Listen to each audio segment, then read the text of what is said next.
Delegate Mizeur.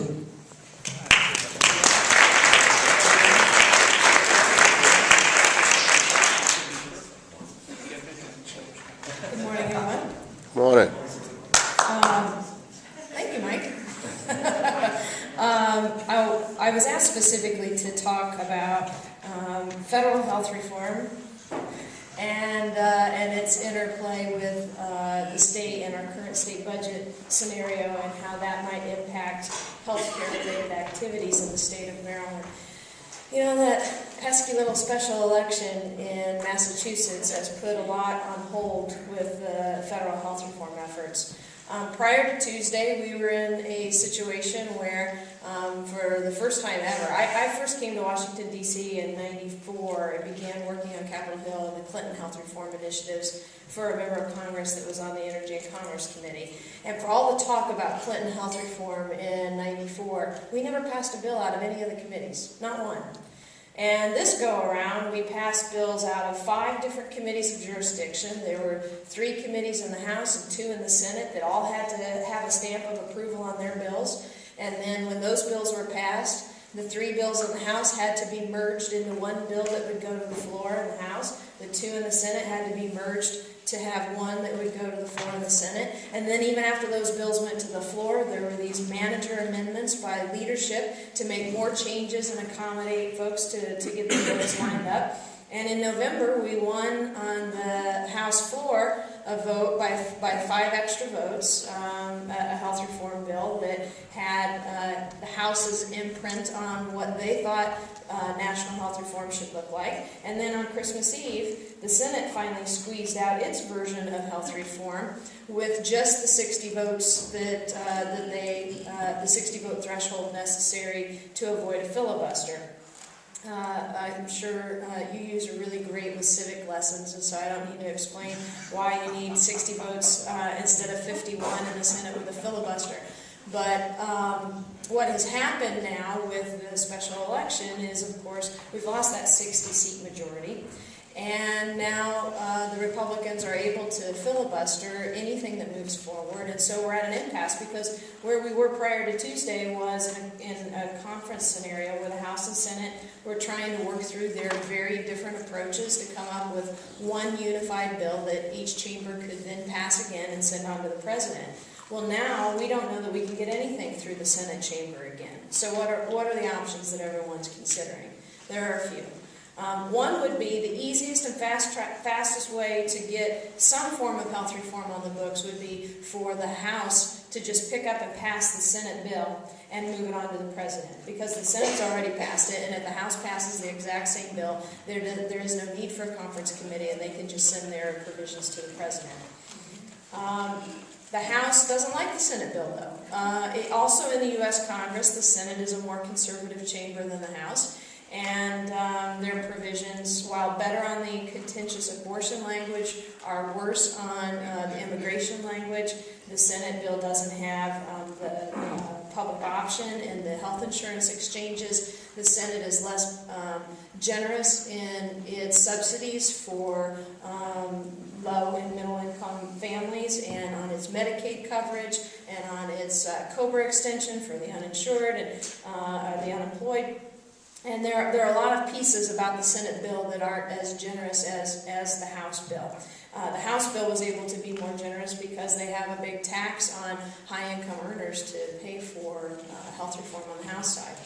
And so with those differences, so far Speaker Pelosi is unable to come up with the votes necessary to be able to pass the Senate-based version of health reform in the House chamber. So that leaves them with a couple of other options. They have the option of passing the Senate bill with an already agreed upon framework of how they are going to make changes to it in the reconciliation process. Reconciliation is a budget process in the Congress that only requires 51 votes. You can't filibuster reconciliation. So the threshold goes down, but there are also rules in place that limit the things under which reconciliation can actually deal with. It has to be spending and revenue related measures in health reform. So some issues wouldn't be able to be tweaked or addressed under reconciliation, but some could. So there's discussions right now to determine, are there things that the House and Senate can agree to in advance that they would try to change in health reform under reconciliation with only a 51 vote threshold. Under that scenario, perhaps then the House would be willing to pass the Senate-based version, get it over to the President, sign it into law, and then immediately start working on some of the things that they would want to change to the underlying bill under the reconciliation process with only the 51 votes. All of that happening at the same time the President's new budget comes out on February 1st. And so many are wondering how, with health reform up in the air, what components, of any, are incorporated in his budget proposal on February 1st.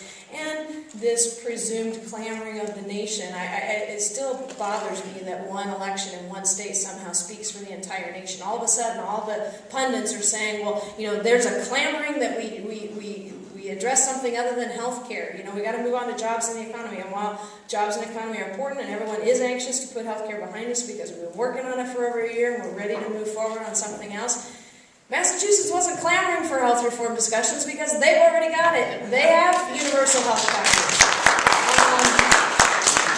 We're looking to build a federal reform system on what it is that Massachusetts has been able to accomplish at the state-based level. One of the reasons why I think I can speak for the whole panel here that we enjoy being legislators is that it's not cliche to say that state legislatures are laboratories for democracy and places where good ideas get tested first, and then when a model works, you have the federal government stepping up and saying, oh, hey, look what that state did over there. We want to try this on a more global scale. And that's what really we've been doing, all the health reform discussions, the exchanges, all of the structure of how health reform is being talked about this year at the national level is really building on what was perceived as having worked and or needing tweaks in the Massachusetts experiment. So one special election in a state where they already have what the rest of the nation is hoping for, I think needs to be kept into perspective.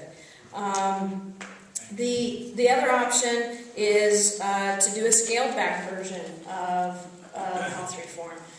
Rahm Emanuel, the former congressman who is chief of staff to President Obama, has come to the House and Senate caucuses asking them to consider scaling back, doing a pared-down version of health reform, cutting the price tag in half, and doing bits and pieces of it instead of what was originally envisioned.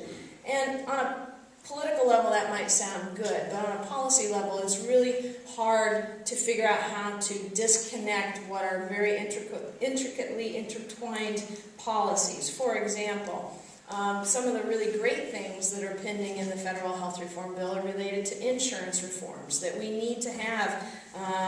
We're going to prohibit pre-existing condition exclusions and have guaranteed issues so that your insurer can't just fail to renew your plans.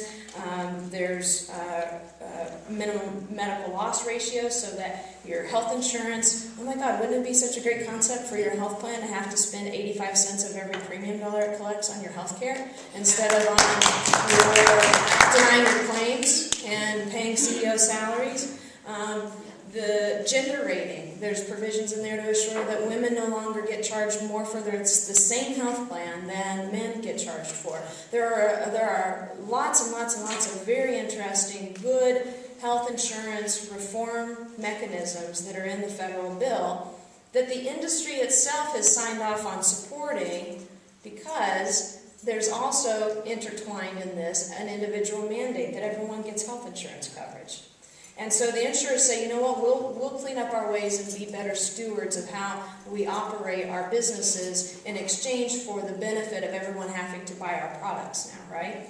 So if you do a scaled-down version of the bill, which everyone assumes wouldn't include an individual mandate, and tweaks, a few things here and there, they're still hoping to be able to do some of these insurance reforms, but that won't happen. It'll either fail from a lack of industry support, or if it goes through, it'll increase premiums. There's a very delicate balance here of how do you keep premiums for the cost of everyone who already has insurance tampered down and not driven up, and expanding coverage at the same time. And so the scaled back option, I think, is probably fraught with a lot of political pitfalls, but it remains to be seen.